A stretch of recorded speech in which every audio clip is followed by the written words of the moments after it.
قشه آراکیل کاسپاریان قشه تاک کنیسه ارمن ارتودکس لقزازا خو کل ششی ماه 2016 جبر نخوشی جلتا مشکی جان خوش دزدا جنازیوی لسر خواست و وسیتاوی دناوا باخچه کنیسه دا هات بشارتن.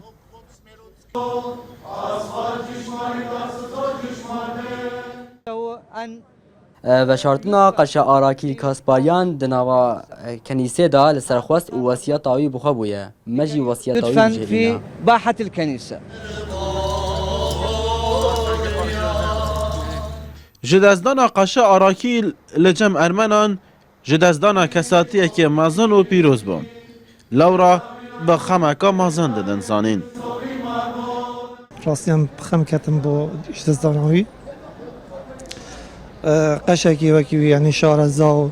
علمی و دینی دا شحمی طاش حمی ناحیا و شارزا بيقالك داش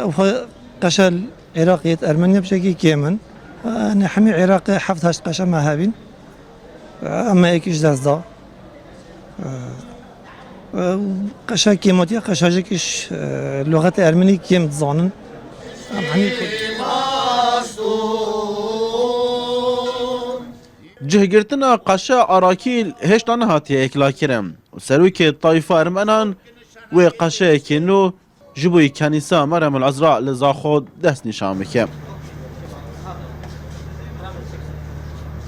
فقدنا كثير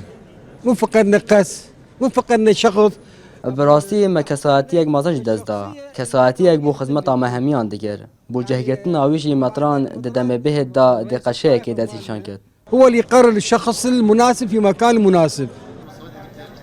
آراکیل کاسپاریان لسال 1905 لباجار موصله اجدایی بویه و لسال 2007 بویه قشه و دهمین قشه کنیسه مریم العذراء یازا خوبیه و زدتری 8 مهم وک قشه خدمت کنیسه کریه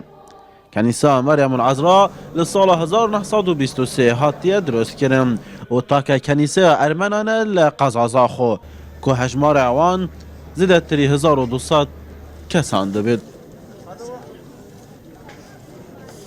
جسال 1923 وره